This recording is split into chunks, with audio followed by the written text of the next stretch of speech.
Gauss के प्रमेय की सहायता से गॉस के प्रमेय की सहायता से कूलाम के व्युत्क्रम वर्ग के नियम की स्थापना करें। देखो कूलाम का नियम बोलो या कूलाम के व्युत्क्रम वर्ग का नियम बोलो, दोनों एक ही चीज है, ठीक है, ऐसा नहीं कि अलग अलग है। कूलाम के व्युत्क्रम वर्ग के नियम की स्थापना करें। इस साल आ चुका है 2023 में, ठीक है ना। इस साल के एग्जाम में आया था, 3 नंबर में आया था क्वेश्चन। वर्ग के नियम कूलाम के व्युत्क्रम वर्ग के नियम की स्थापना करें, इस साल आया हुआ है, लेकिन क्या है आईएमपी क्वेश्चन है, कभी भी रिपीट हो जाते हैं, ठीक है। हेडिंग डालो कूलाम के नियम की व्युत्पत्ति, ठीक है। किसकी सहायता से कर रहे हैं अपन? गॉस के प्रमेय की सहायता से। मान लो, यहाँ पर ध्यान दो, माना निर्वात में कोई बिंदु आवेश क्या है आपका? क्यू है, जो कहाँ पर रखा हुआ है? ऊपर रखा हुआ है, ठीक है। निर्वात में मान लो कोई आवेश क्या है? क्यू है, तो बिंदु ऊपर रखा हुआ है। तो ओ को केंद्र और आर को त्रिज्या मानकर अपन क्या करते हैं? गोले का निर्माण करते हैं, ठीक है। किसका निर्माण करते हैं? एक गोले का निर्माण करते हैं। और इस गोले का जो पृष्ठ होगा वो कौन सा पृष्ठ होगा? गॉसीय पृष्ठ होगा। कौन सा? सममिति से, मतलब सममिति का मतलब होता है कि समान आकृतियां, जैसे कि ये गोला है तो इसका प्रत्येक भाग क्या होगा? समान होगा, है ना। इसका प्रत्येक भाग क्या होगा? समान होगा। उसी को अपन क्या बोलेंगे? सममिति से, समान ज्यामिति। सममिति का मतलब होता है ना समान मिति, मिति मतलब आकृति, ठीक है। तो जहां भी चीजें, जहां भी हम सममिति की बात करते हैं उसका समझ लो कि प्रत्येक पृष्ठ क्या है? समान है, ठीक है, उसमें कोई अंतर नहीं है। तो गोले का भी क्या होता है? पूरा पृष्ठ समान रहता है, यहाँ से लेके यहाँ तक पूरा क्या रहेगा? समान रहेगा। तो सममिति से इस गॉसीय पृष्ठ क्या है? इस गोले के प्रत्येक भाग पर विद्युत क्षेत्र की तीव्रता, विद्युत क्षेत्र का परिमाण, ठीक है, और उसकी दिशा क्या होगी? समान होगी। और ये कहाँ होगी? आपके गोले से बाहर की ओर दिख रहा है आपको विद्युत वेक्टर ही? कहाँ से? गोले से त्रिज्यीय रूप से बाहर की ओर, ठीक है। गोले से त्रिज्यीय रूप से कहाँ पर है? ये बाहर की ओर है, ठीक है। अब इस गोले पर एक छोटे क्षेत्रफल अवयव किसकी कल्पना करते हैं? वेक्टर डीएस की कल्पना करते हैं। किसकी कल्पना करते हैं? वेक्टर डीएस की कल्पना करते हैं। और वेक्टर डीएस और ई वेक्टर के बीच का कोण क्या होगा? 0 होगा। थीटा बराबर क्या होगा? 0 होगा, क्योंकि इन दोनों की दिशा क्या है? एक समान है। बात समझ में आ गई इतनी? समझ में आ गया? तो लिखो, माना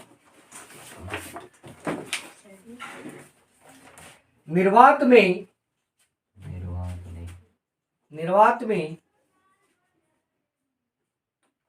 एक बिंदु आवेश प्लस क्यू बिंदु ओ पर स्थित है, बिंदु ओ पर स्थित है। ओ केंद्र और आर त्रिज्या, देखो ओ केंद्र और आर त्रिज्या वाला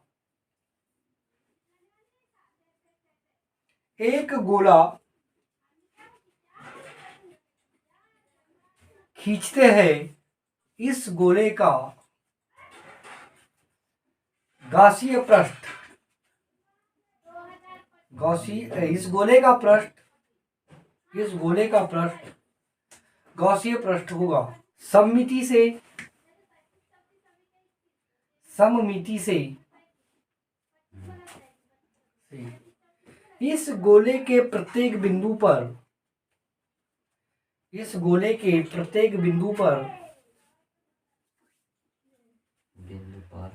विद्युत क्षेत्र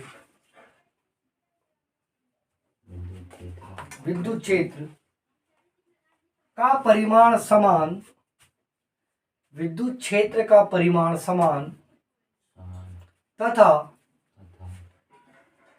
दिशा त्रिज्यीय दिशा में बाहर की ओर होगी। त्रिज्यीय दिशा में बाहर की ओर होगी। हो गया इतना? सबका हो गया? Paragraph change.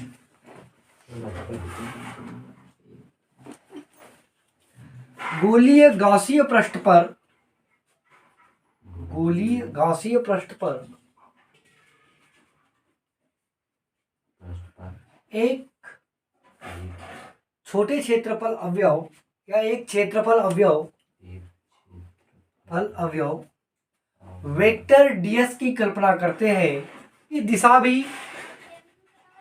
ये इसकी दिशा भी दिशा भी त्रिज्यीय रूप से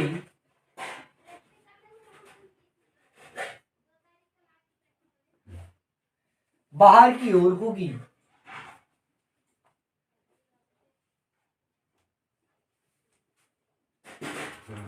होगी। अतः पृष्ठ के प्रत्येक बिंदु पर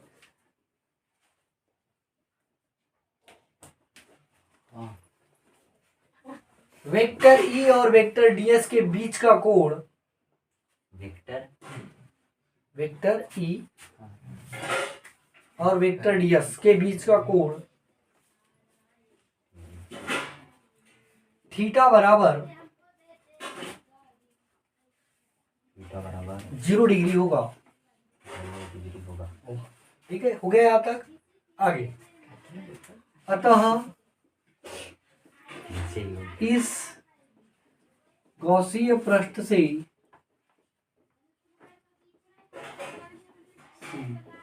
गुजरने वाला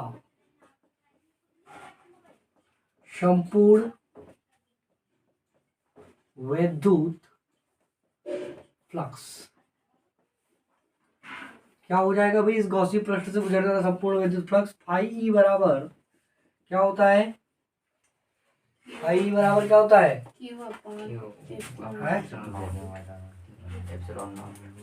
बंद समाकलन vector E dot vector DS. यहाँ क्या हो जाएगा आपका? बंद समाकलन ई डीएस कॉस थीटा। थीटा का मान कितना है? 0 डिग्री। तो बंद समाकलन ई डीएस कॉस 0 डिग्री। ये क्या हो जाएगा आपका? बंद समाकलन या रेखीय समाकलन बोलते हैं इसको। क्या बोलते हैं? रेखीय समाकलन।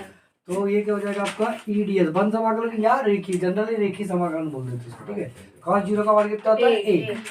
ई का मान क्या रहता है? कांस्टेंट। इसलिए क्या हो जाएगा? बंद समाकलन डीएस। ठीक है, चूंकि बंद समाकलन डीएस किसके बराबर होता है आपका? 4 पाई आर स्क्वायर के होता है। 4 पाई स्क्वायर के। और ये क्या होता है? गोले का पृष्ठीय क्षेत्रफल। गोले का पृष्ठीय क्षेत्रफल। इसीलिए फाई ई बराबर क्या हो जाएगा आपका? E into 4 pi r square. समझ में आ गया? समीकरण। ठीक है, इसकी जगह पर क्या लिख दिया अपन ने? 4 पाई आर स्क्वायर। हो गया ऐसे।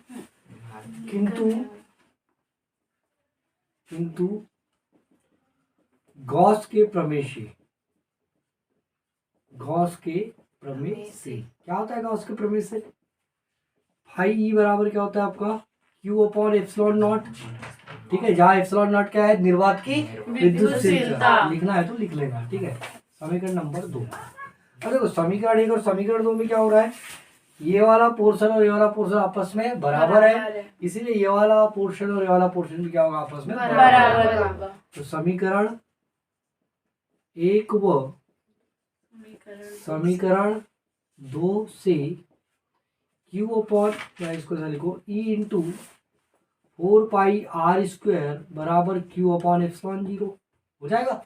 ई बराबर क्या हो जाएगा इसका? 1 अपॉन 4 पाई, ये वाला एप्सिलॉन 0 यहाँ ले लो, एप्सिलॉन 0 इंटू क्यू अपॉन ये वाला आर स्क्वायर इसके नीचे ला लो। ठीक है, तो ई बराबर क्या हो जाएगा? 1 upon 4 pi epsilon 0 into q upon r square. ठीक है, और ये है क्या भाई? ये वाला जो चीज आई है अपने पास, ये है क्या? ई बराबर 1 upon 4 pi epsilon 0 q upon r square क्या है?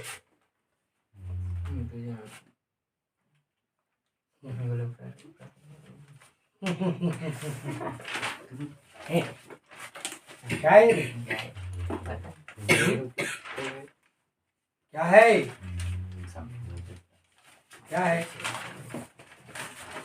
आगे पार्ट पीछे सपाट पढ़े नहीं? किसी बिंदु पर विद्युत क्षेत्र की तीव्रता का व्यंजक पढ़े हो कि नहीं पढ़े? ये क्या है? बिंदु पी पर विद्युत क्षेत्र की तीव्रता का व्यंजक। ठीक है, ये क्या है आपका? बिंदु पी पर विद्युत क्षेत्र की तीव्रता का व्यंजक। ठीक है,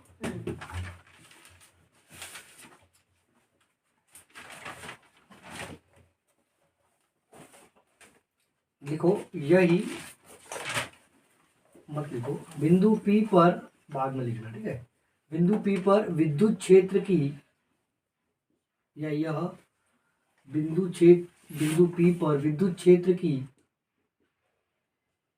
तीव्रता का क्या है, व्यंजक है। हो गया यहाँ तक। अब यदि बिंदु P पर कोई परीक्षण आवेश क्या हो, Q0 हो। अब यदि बिंदु P पर क्या हो, कोई परीक्षण आवेश क्या हो, Q0 हो, तो इस पर लगने वाला बल, किस पर, परीक्षण आवेश पर लगने वाला बल, ठीक है।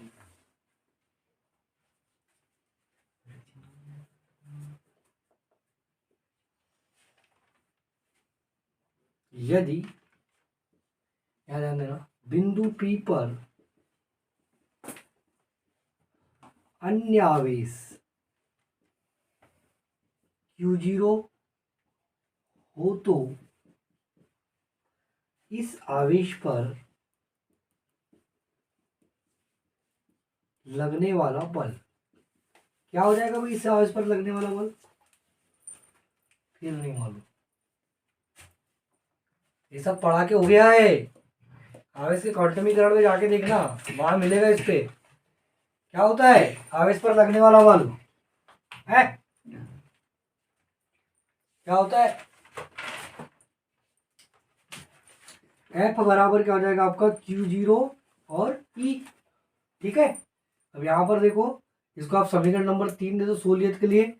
समीकरण 3 से E का मान रखने पर, E का मान रखने पर, तो E का मान रख दो यहाँ, तो क्या हो जाएगा इसका, F बराबर क्या हो जाएगा, 1/4πε0 या ε0 Q इंटू क्या हो जाएगा, Q0, ठीक है। और उसके बटे क्या हो जाएगा आपका R²।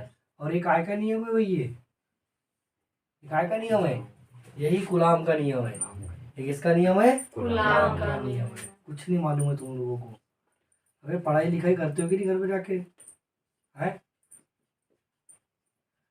पढ़ोगे नहीं तो कुछ मिलेगा नहीं, ठीक है, सिद्धू।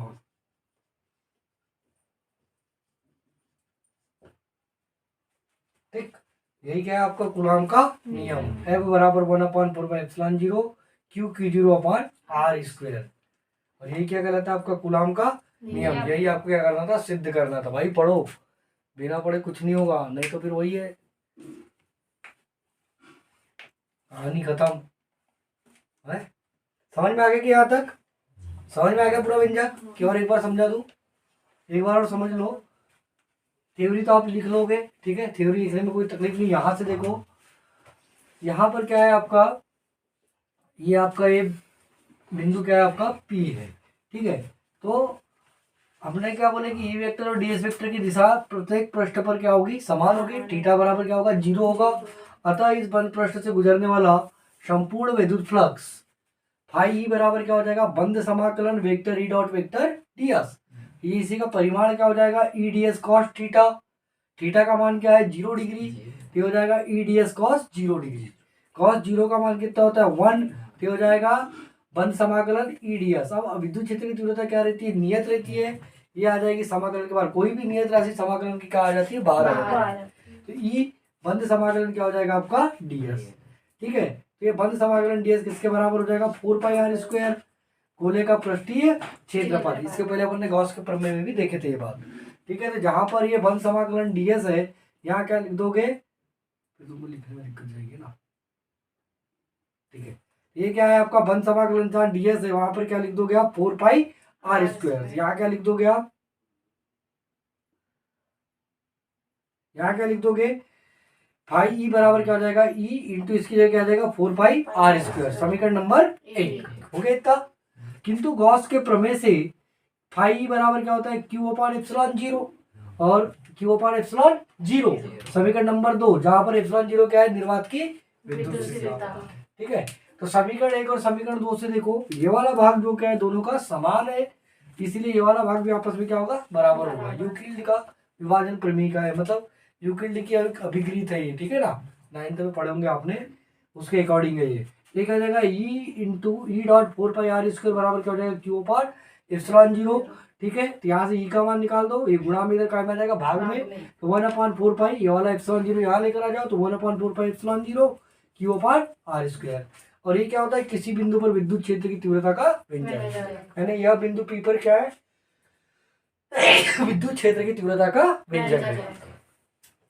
अब यदि बिंदु पी पर अन्य आवेश क्या उपस्थित हो, Q0 उपस्थित हो, ठीक है, तो इस आवेश पर लगने वाला बल अपन ने क्वांटिमीकरण के सिद्धांत में देखे थे, अगर यहाँ पर Q0 आवेश उपस्थित है तो इस पर लगने वाला बल क्या हो जाएगा, F बराबर Q0 इंटू ई, ठीक है। तब यहाँ से समीकरण 3 दे दिए, इसको समीकरण 3 से अपन काय का मान रख देंगे, ई का मान रखने पर, तो ई का मान क्या है यहाँ पर 1/4 pi epsilon 0 q upon r square, तो रख दो F बराबर 1/4 पाई एप्सिलॉन 0 क्यू के साथ क्या आ जाएगा आपका Q0, तो Q0 अपान आर स्क्वायर, और यही क्या है, कूलाम का नियम है। और यही आपको क्या करना था, सिद्ध करना था, ठीक है। ठीक, क्या होता है कूलाम का नियम,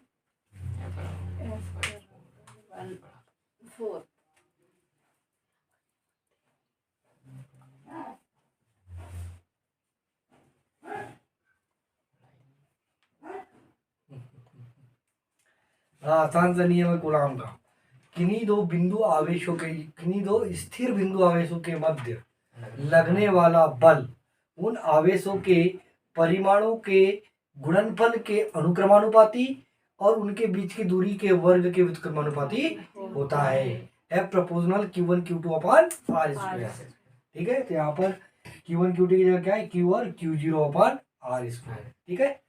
चलो उतार